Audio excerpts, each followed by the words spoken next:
I'm here to talk about this week's jackpot with Mshamba. Kwani Mshamba uko wapi? Niko hapa. Kwani unioni? Kwani what's the occasion? Wewe ujui? Si leo tuna introduce millionaires kwa Millionaires Club. Umejua hao ni millionaires tangu ndoto waanze. Angalia, kuna John kutoka Takoreti, kuna Rose kutoka Ruiru. Unangoja nini? Unaweza kuwa among this list. Ukifanya nini? Cheza Lotto. Join Millionaires Club. Win every day with Lotto. Play now and you could win a guaranteed 200,000 shillings in the daily jackpot tonight. Plus, you can be one of 10 players to take home 10,000 shillings today. You will also get a free chance to win a guaranteed 1.2 million shillings this Saturday. Cheza tuzidi pamoja. Send 50 shillings to paybill 777 Account Ebru. Over 18s only. Gaming can be addictive. Play responsibly. This message has been approved by the BCLB.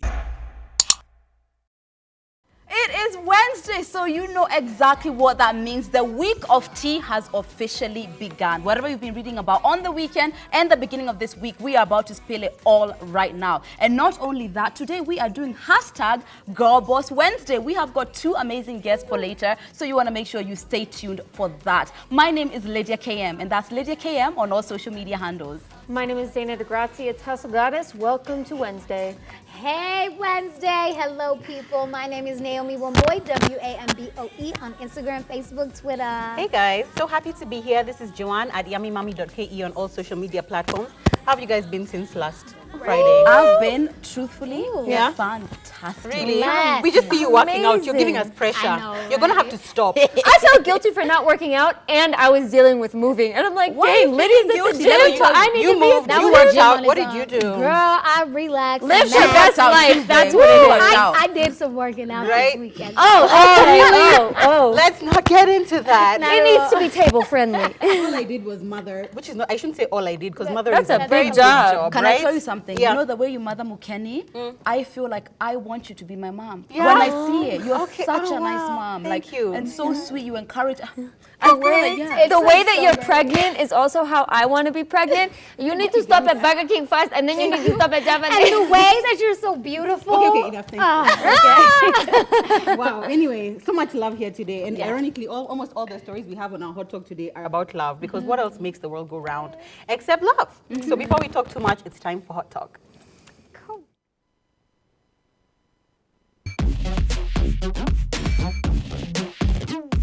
Ladies, we're on top. We're on top. So before we get into our topics today. Today is like a very special day that is marked around the world as National Pumpkin Seed Day. Weird. Which sounds really weird and stupid, but apparently we just learned that pumpkins are an aphrodisiac. Apparently. Did you guys know that? I did not know that. I've I learned think that today. pumpkins are gross. Okay. Pumpkin soup is not. Pumpkin soup is delicious. I've never Pumpkin eaten a seeds are pumpkin thing I nice. like. And pumpkin, like coffee. Yeah. Pumpkin coffee. You are such a white girl.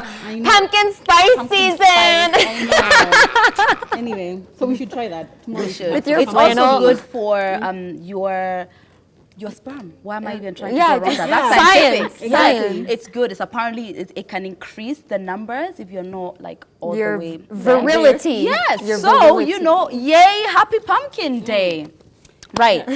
So anyway, let's get back to our hot talk. Number one, it's all about love, as you said. And I have no idea why we are hating on love. But you know, when people are posting so much of their, I love my husband, I love the people have something to say. So the latest victim is the award-winning gospel singer Emmy Kosgei and her husband, her Nigerian husband, Bishop Anselm Madubuko, that's his name. So essentially, they celebrated their 5-year anniversary in August, and they are those couple goals, as people would say. They had a church, and a lot of their followers do call them mom and dad. And all she did was basically, as usual, put up her husband, which is, you know, nothing but love, I love you, etc., etc. And one of her fans, I don't know if it's her fan, maybe a hater, she said the only thing, he or she, actually, I can't see who it is, the only thing you can talk about all the time is your husband. Ish, give us a break. To which she responded, no breaks, my dear, let me talk about him on my wall. And I'm here for it as a lover of love, I am offended that you are angry when people are talking about their love. Yo, by the way, like I've had such a great weekend and a great week. The only thing I can do is like say thank you, Jesus, amen. Like, and I feel like if people want to express their love and like their good life, why not without getting downed or shamed about it? Like, I think that's great. She has a great husband. They have a great relationship.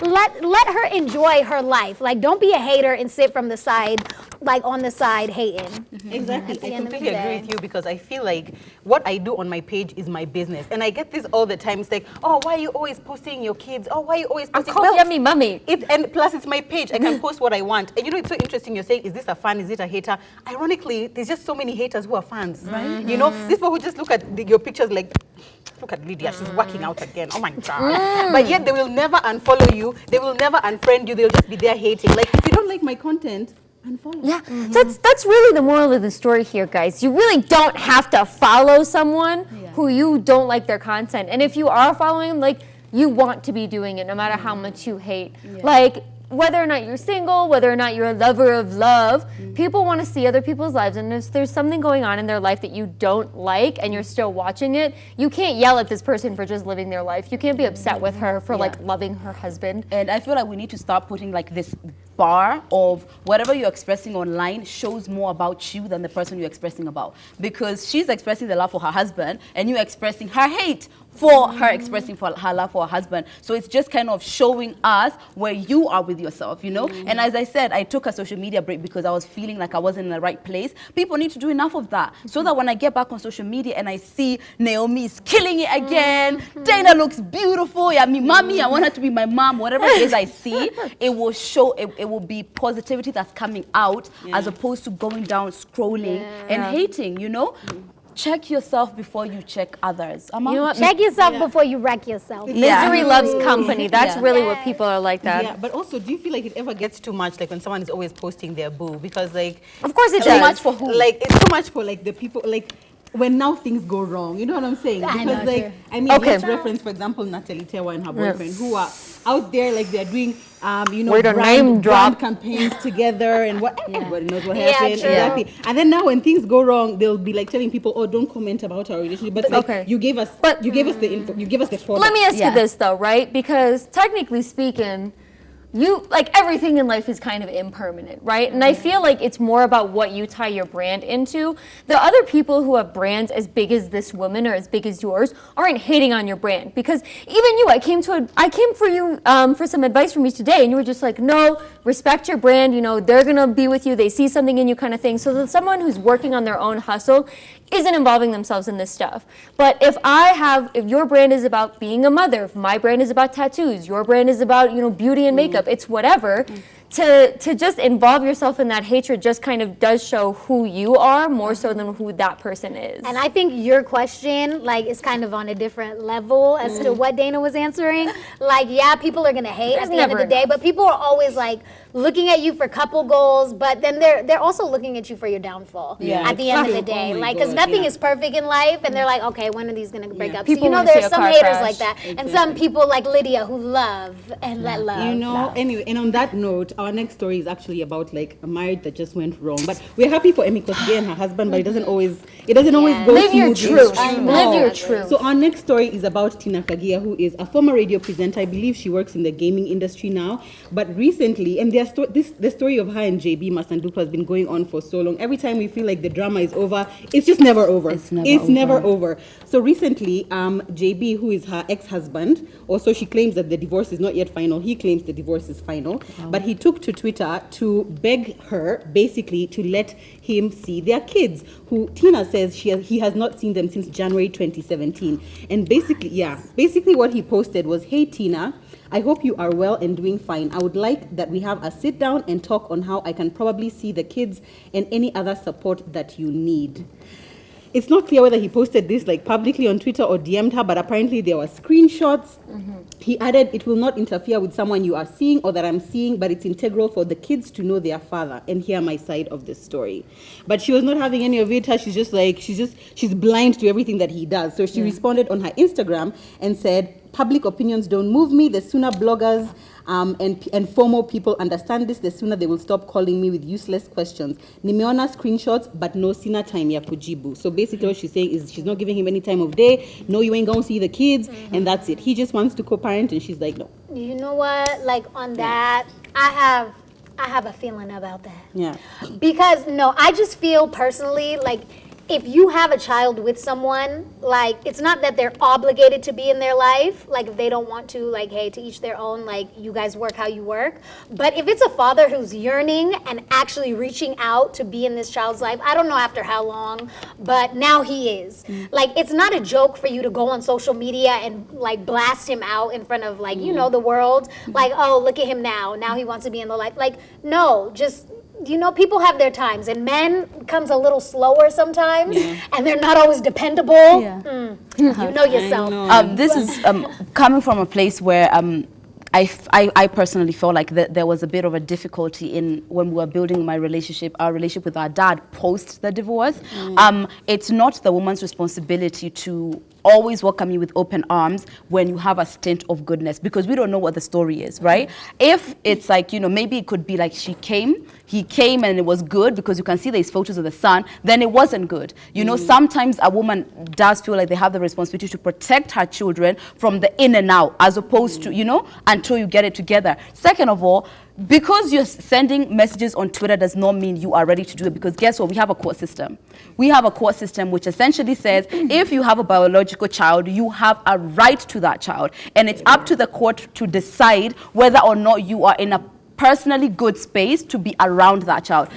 Why? What's the Twitter about? So that you can it can be screenshotted and sent out. If you send a letter to the court and say, I want to see my child, believe me, be my next week, there'll be a case decided. But that's why she's saying we don't know if it was from Twitter or DMs, like to her phone. I don't mind whichever way it was. My point is it's Twitter. Whichever way, whichever way it was about, like this is just a this thing. And the relationship, sometimes women will use the relationship you have with them to kind of stop you from having your children because they don't like you. So what you've got to do is arm yourself with the only thing that's going to help you, which is the law. That's really wise. And I as someone who co-parents, I can tell you that's exactly how it works for us. Because the law, if that is his child and this is my child, I can't just decide, okay, I don't feel like you ever seeing the kids. I can't decide that.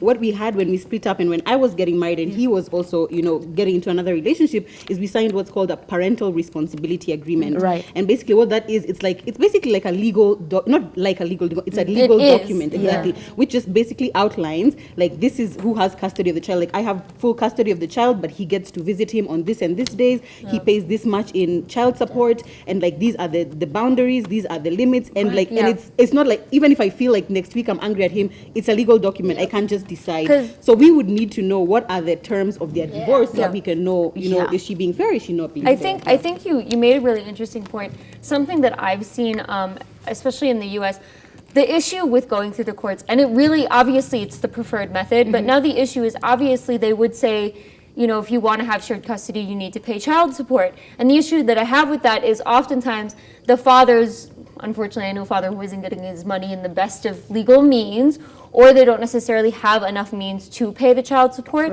And then it becomes an issue because it starts to feel like for the dad, they have to pay to see their own child.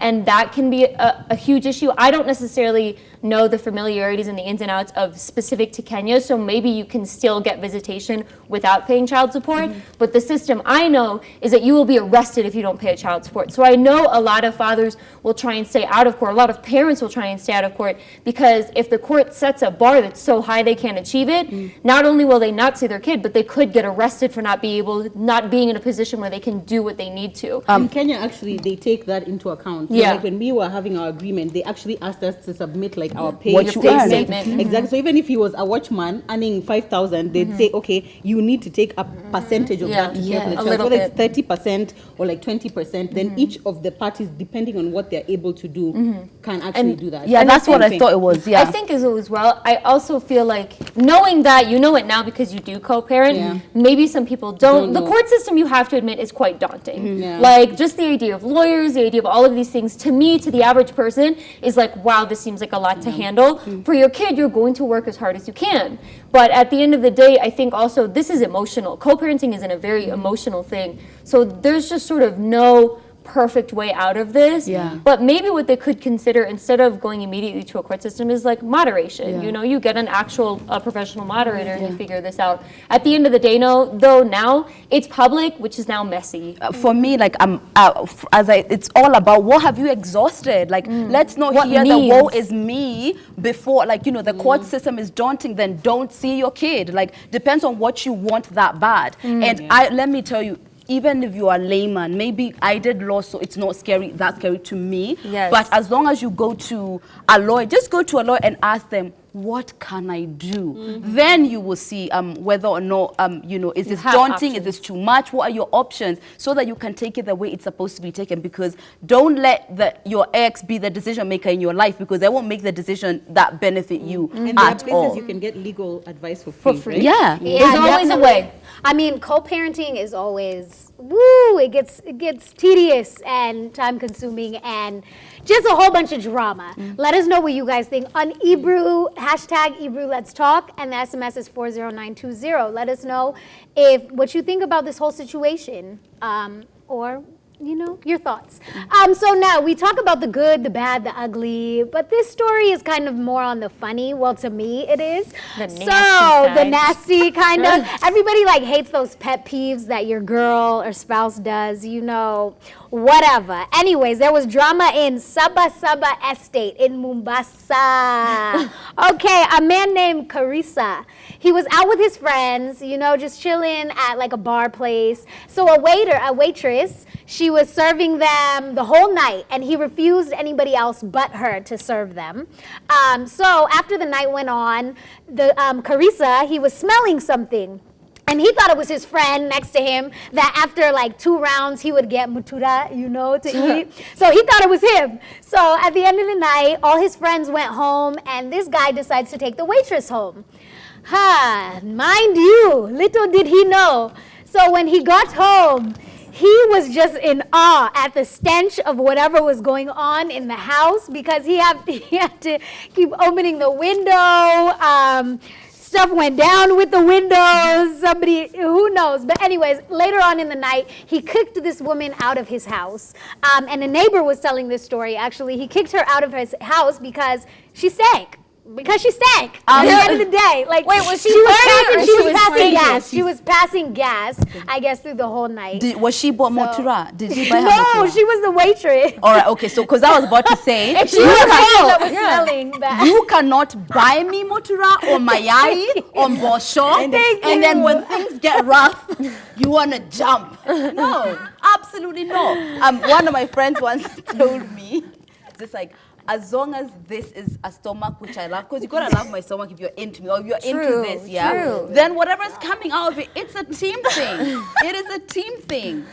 But from the story, it really sounded like hers was like exceptional. Like by the time someone is kicking you out in the middle of the night, like, sis, I don't know. I feel like if she had a condition, she should have just told him in advance. So that he And I would think prepare. she did have a condition because he even, like, it was said that at the table, like, he was smelling the smell, but he thought it was his friend. Okay, we but- should have asked. We have not because we asked not. But maybe it's not even party. Maybe she does have maybe she's just like, she needs a shower. First of all, you took her home after a long shift of working in a bar, okay? So maybe what you could have done is either A, she's stanky and been like, hey babe, we should take a shower together. Or B, been a gentleman and bought her some Eno and been like, girl, do you need some help? No, Some I feel like at that point in time, when you know your stomach is upset, you're not gonna go home with anybody that night. Like, just be respectful and go to your house and No, do I what would you tell do. you. I'll So be maybe like, she okay, was so just stinky. It's I have like gas. telling someone what your baggage is. So I know this looks cute and I know this is a vibe,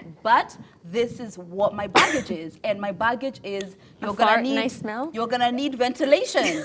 'Cause, like, how can someone kick you out in the middle of the night because Right. of Did In you his know? defense, he gave her 2,000 shillings to take a cab, so he didn't just. Okay, like, so- he's a gentleman. Do not. Where do we find That's these another stories? story. Yeah. I have no idea where we That's find another these story, stories. Joanne. Did We you have know there's those. actually a health condition where someone can sweat and smell like fish? Yeah. Yeah, it's very Nice. strange. Yeah, Yeah, that'd just like be- straight up fish. That's really Yeah, I good. watched a documentary about it. Anyways, that's not the part about love that we want to talk about. But our next segment does talk about love, and we're going to read it off for you. We want to get straight into it. It's Ask the Girls.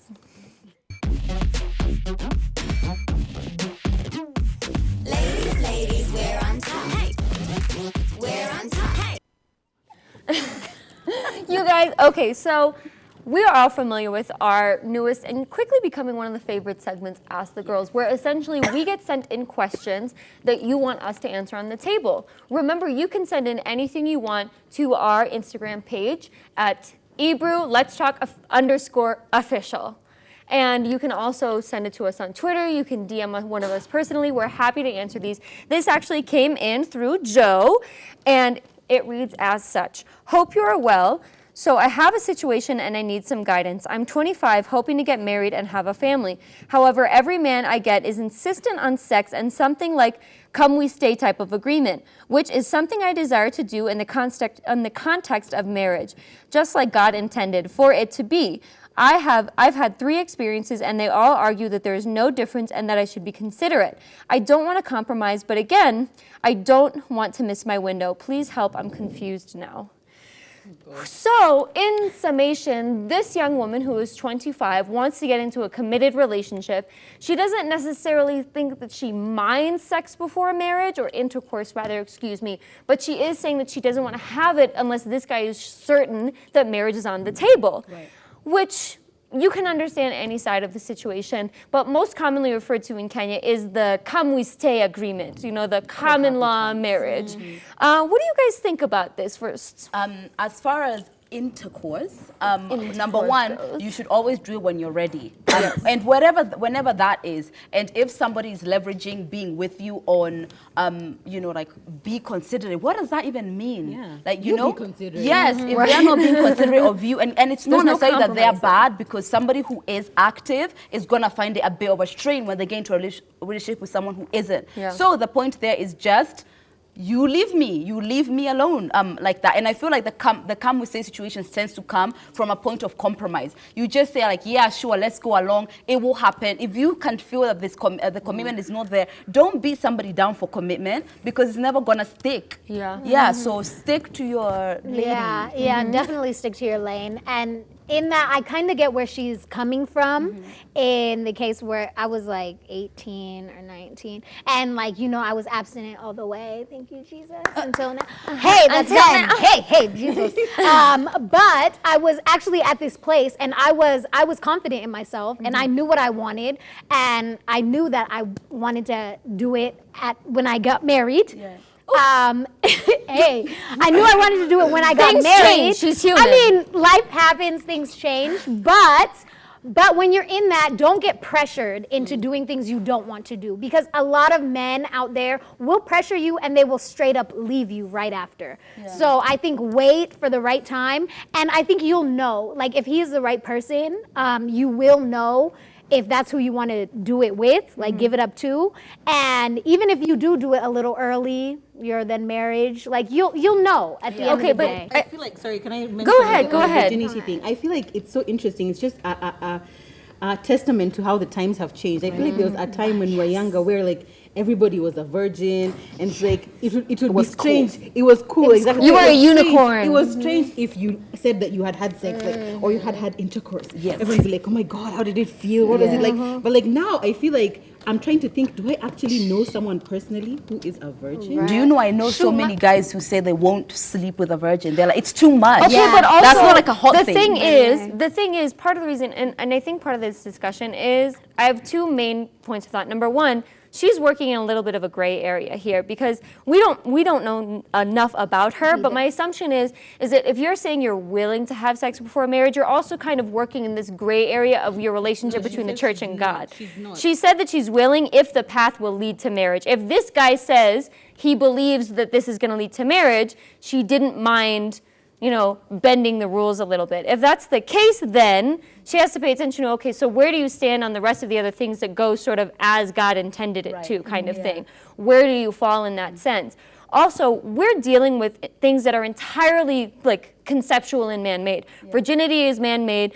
Like marriage is man-made, whatever we believe God said is man-made. These are all actually theories. So I feel like if they're theories, ladies. They're theories. You can't show me no God. You can't show me no somebody on a typewriter. But no, what I'm trying to say about this is that if that's the theory you go by, then you stick to your guns. If that's what you want to do and that's going to be your relationship with your life and your spirituality and the way forward, I have no issue with that. What I have issue with is that if you're someone who does want to have intercourse, don't have it be tied to the shame you're going to feel if you do. And that shame also it gives space for other people to guilt you. Because when you're ashamed of something, people can manipulate that shame. Yeah. Okay, and can I just say, she did say, I don't want to, she said, I don't want to compromise, but again, I don't want to miss my window. That is exactly her words. Go in the line before that. So when we come, let's talk about the come we stay situation. There's plenty,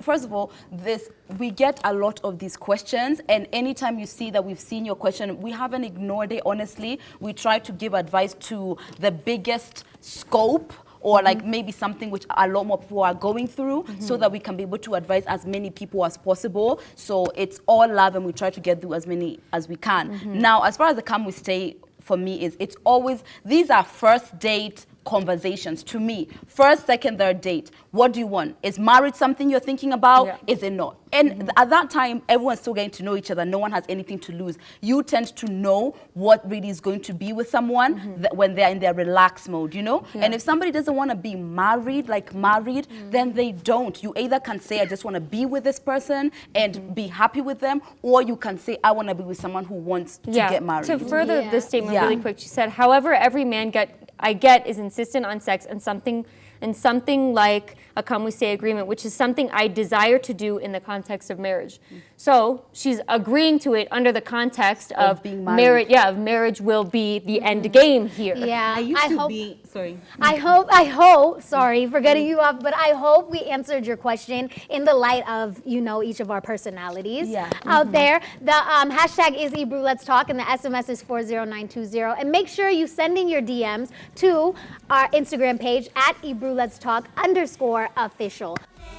Welcome back to the show. We hope you are enjoying the Wednesday show. And if you've just joined us, we did preempt some girl bosses for today. I feel like it's always amazing to have people from different fields telling us about something specific that they're doing, which is awesome. So we're here to celebrate these women. I'm going to introduce two amazing women. That's Shiro Kwamathi. I am got to read so I make sure it's right. She's a HR manager. And Nyambura Mundia, who is a gender and development consultant. They have an amazing cause, and we can't wait to hear it. Welcome to the show. Welcome. Happy to have you. We haven't had two powerful women on this table in a long time. Oh, and you're a dreadhead like me, so I feel like we're bonding. Clearly. Honestly, because of working in the industry we work in, we're always so curious to see how it's like to be in like other industries, and especially as a woman. So tell us a little bit about yourself first. Then we'll come to you. Okay, my name is Nyambura Mundia. I am the founder and the lead convener of Women Leaders Hangouts, a space which is feminist creative, which we talk about gender equality at the workplace and what barriers there are which are stopping women from transitioning from entry level to senior management level. Right. My name is Shiro Kamwathi. I am HR manager in Nairobi Java House. And I'm here to talk about women and talk about women and leadership. Yes. So what made you guys like feel that there was a need like to empower women in the workplace? Like feel the need for that? What inspired the initial action? I would say we have all gone into the workspace, right? Yes. And you realize that you might enter the workspace with the same number of male counterparts. But as you transition or progress, you realize that more women are left behind and more men become either supervisors, managers. And when you look at it, it's not because you don't have the merits, it's because the structural barriers are working against you. And so our hangout or our conversations are about what can we change about the workplace to make sure that more women who are clever, bright, and able can transition from the entry level to senior level management. Is it just the structural barriers which lead to women not being promoted? Because in my mind, I'm just thinking about the various things that we as women go through uniquely that may make us not, you know, like be promoted or make us not go to the next level. Like so, for example, having to take time off to raise your children, or you know, not being in a space where maybe you can take a job where you have to travel, or you know, be more responsible. What are those structural barriers specifically that you're referring to? So when you talk about structural barriers, I think when I use the word structural barrier, people tend to think, oh, it's the process, it's a program.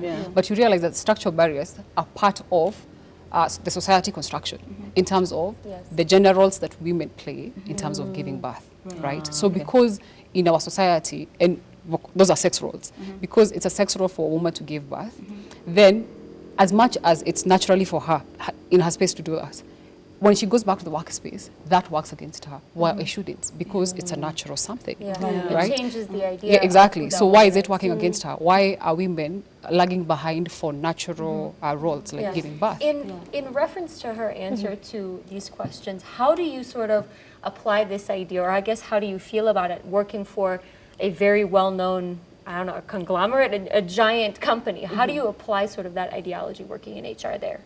Well, I think one of the things that and I have noticed, having to work with Nyambura for the time that we have worked together on the Women Hangout, is when you realize that it never occurs to you up until somebody says it, and you're like, oh, hold on. You know, just the other day, and just to answer to your question, just the other day we went somewhere and we were a group of us, and somebody said, why is this group made of men? I said, but we're here and we're women. He says, yeah, but you're like 2. And there are like 20 of us. You know, and just that brings into space of, oh wow, were there no women we could bring into this group, or is it that the women didn't do a good job, or what could have stopped the women from getting here? Is it how they entered the workspace? Is it how somebody else is looking at it from the workspace point of view? Are people even recognizing this? So, follow-up question. My understanding of where we are in feminism right now is we're in the 4th wave. How do you think being in the 4th wave of feminism globally is affecting specifically the workspace in Kenya? This is open to both of you. I would say, and it's particular to the 4th wave, I would say there's a notion that because we are talking about women's rights more, because we see the pictures, because we have more workshops, because we have more spaces, because we have talk shows like this. Therefore, then, women are equal. But that's just on the surface, you know. Women, it's true, the conversation is going on, but when you look at the results, the strategic, the tangibles, we're still lagging behind. We're talking about only 22% of women holding executive roles. You know, we're speaking about in Kenya, a woman on the same job earning, for a man earning 100 bob, a woman earns about 55 shillings to 62. Wow. You know, so it's, the conversation is ripe, we're having it. More men and women are tolerable to feminism and all the questions of gender equality. But it's also that it is not showing in terms of tangible results. We are a bit far from where we were. Of course, we don't know the same things our mothers went through, but we're not there yet. Question. I feel like even feminism, I've seen differences between how it is really in the West, even on the ground, versus how it is now. How do you kind of find a marriage between the culture which people are so tied to here and so in love with and want to keep those traditions, and also this, you know, push forward to allow women to just have their life the way they want to? How do you make a marriage there? I think for me it's, and from a workspace point of view, I think it's a policy issue. We need to get into policies, we need to get into a space where people understand that we are not necessarily fighting for the woman. We are saying, can we put the genders together and see that the opportunities being given for both genders are equal? You sometimes, when you have nothing leading you, like a policy, you don't get there. You say you're doing it. It's what Nyambura has said. You say you're doing it. We're discussing it. We're talking about it. We're having this show, but we're not doing it. The root is still the root. It's remained. We have to walk the walk. But I love what you're saying about policy, because what comes to mind is a telco and even a brewery in Kenya who recently put in new policies which allow women to take more time off when they give birth, for example. So like instead of 3 months, which is usually what I think Kenyan companies give, they give you 6 months, then they give the man 1 month instead of the 2 weeks. And then even and then even in the workspace, they have put things like a breastfeeding room, you know, a place where you can pump milk and you can, so that the woman, because I mean, it's your role as a woman to give birth. Men will just never be able to give birth, but they ensure that you are able to actually carry out your tasks and not feel like you're falling behind or not feel like you're being left behind by the system because of the policies they have put in place. So I feel like that's progress, but obviously more people need to do that. I like what you've said, because when you think about like the example you've given about lactation rooms, when you have a lactation room, you have a woman who is settled at work. Exactly. You know? And when you have a lactation room, you're not thinking, oh, I need to run home at 4:30. When everybody else is saying, oh, we have this deadline and we need to work late. And you're like begging everybody and saying, can I just go at 4:30 because I understand the deadline, but I have a little baby. So ideally, that lactation room brings your mind to work, brings your baby to work. Sometimes, I mean, you have examples of companies that have brought in creches, you know, and daycares at work. So, I mean, if your baby is at work, you're settled. If you know you can be able to lactate at work and be able to just take care of your child the way you want to take care of your child, then you're more settled as a woman. And therefore, that's part of the opportunities that we are looking for women. And it has to go into a policy. It does. Equal opportunity at the workplace. You both are obviously doing so well in your respective field, right? Now, the question is, like you said, I think this question is more about what you said as far as being in a room, in a meeting, which was like, 20 of us and there's only 2 women, right? But you two, as those 2 women, you got there. Somehow you got there, right? True. So what is it for you that either you felt allowed you to got there or made way for you to get there, or what is it specifically that you found got you there? Because maybe that might shed a light on what we can all do. Well, I say that's usually an unfair question, because I'm thinking sometimes it's luck, sometimes it's hard work, sometimes it's understanding or having material or resources or a network that allows you to see the world differently, that allows you to get ahead. And so that is the same thing we try to create with the Women Leaders Hangouts, because we realize that the things that at the entry level you're not aware. And so by the time you're coming through to the pipeline, you're left behind. And maybe if these things are provided for you as you proceed in your career, you're able to interact with the workspace better. And so that is why we founded the Women Leaders Hangout, so that those conversations are not, oh, I wish I knew this. We don't want women to have that. know, if it's a networking space, yes. If it's you need to know someone in your field, you have a space that allows you to create that for yourself. So we've talked about the Women Leaders Hangout.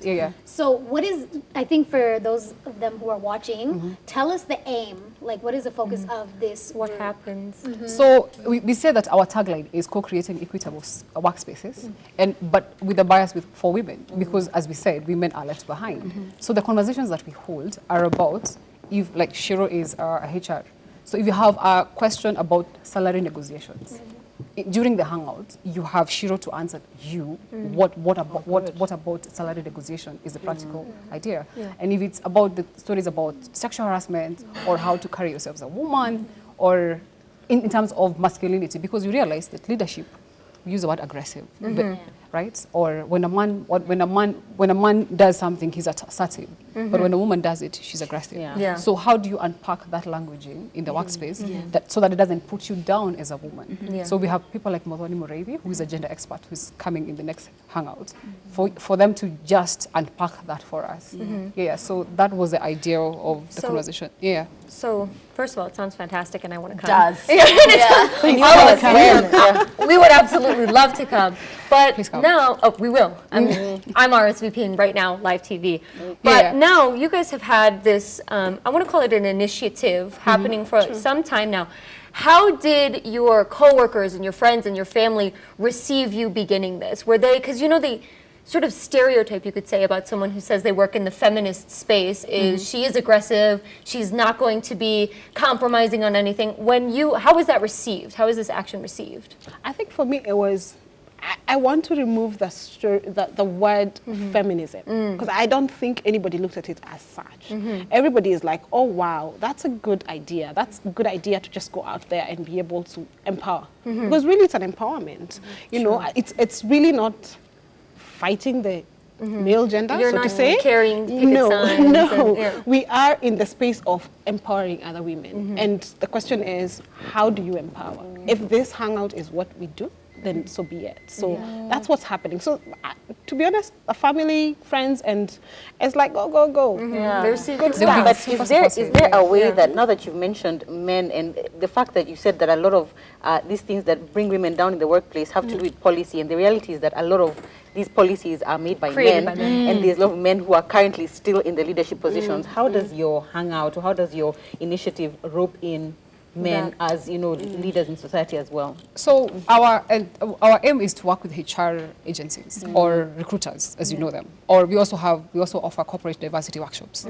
But up to that is, we realize that if we have men immediately in the circle, as you realize, people start talking at each other. So we don't want men and women talking at each other. Right. So what we have is, we have partners who are preparing their men leaders hangout, Yeah. you know, and then we are getting the women leaders hangout ready, and then after that we can have a conversation where people are not talking against each other, because we don't want it to be a battle of sexes. It's a conversation. Yeah, it's a conversation, and it's we need change. We don't need to agree to disagree. Beyond that, we need policy change. What happens? Yeah, and so that's what we're looking at. How do you guys expect to have measurable change? Is that an aim of your initiative, or is it just we measure it by the people who come to our events feeling empowered leaving? Well, let me take that. There's a place of looking at how people are feeling immediately after. Yes. There's a space of after that. What have they done with their Exactly, lives? You know? So ideally, because it's a hangout, then we are able to catch up with each other.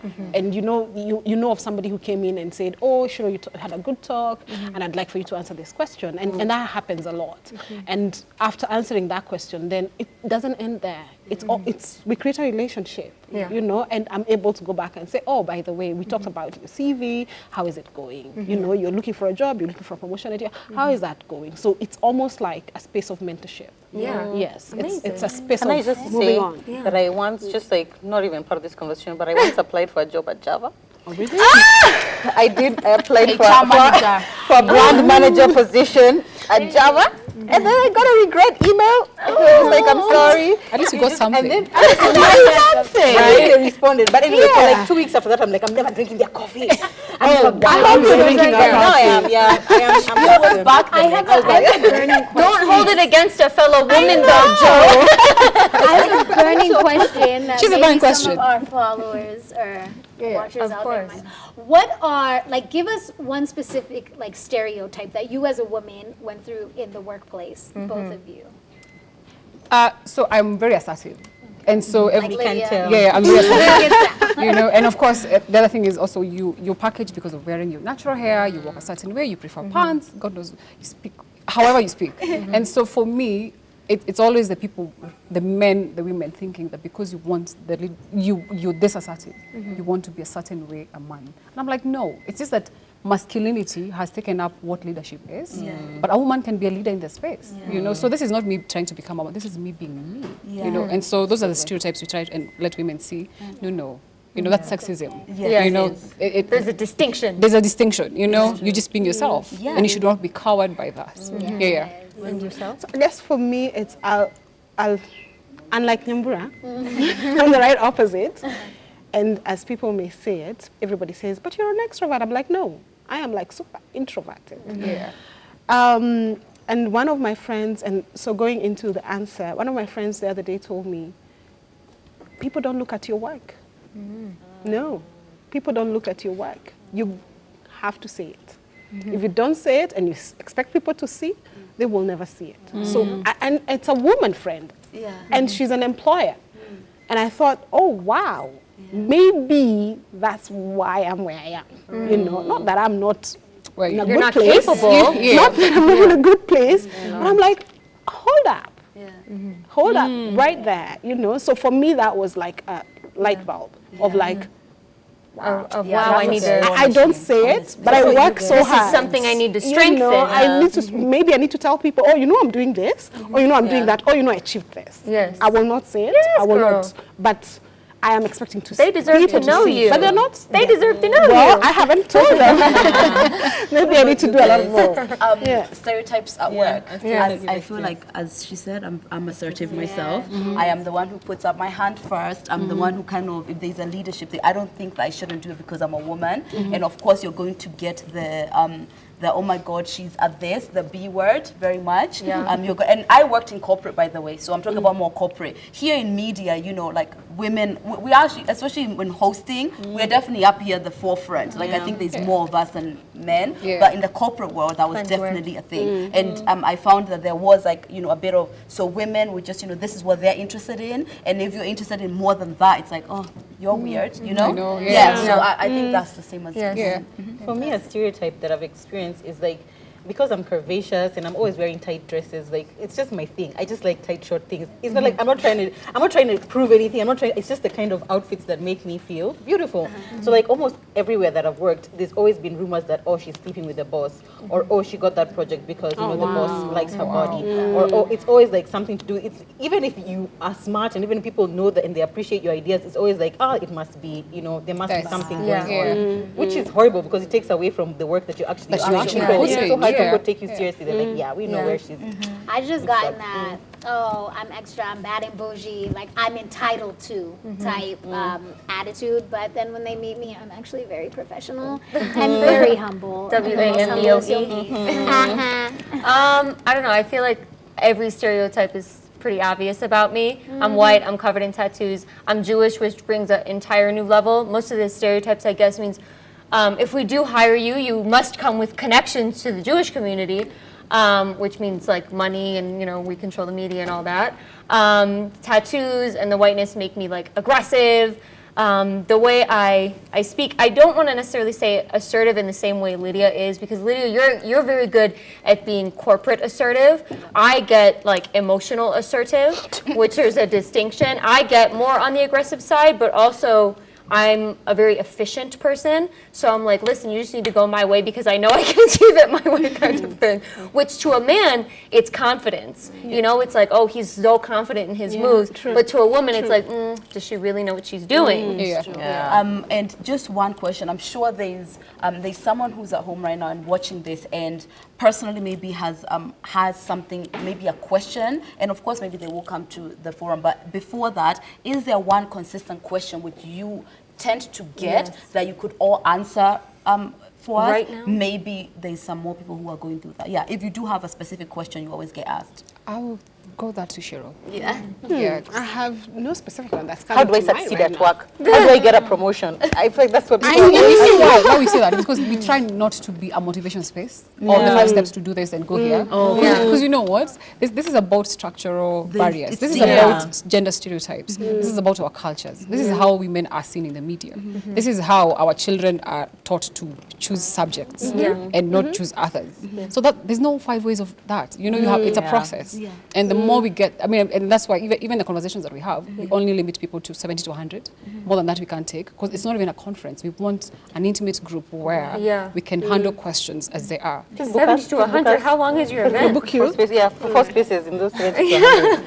That's a lot of questions for a single event, 70 to 100. Or? No. 70 to In terms 100 of the people. many people who can be there.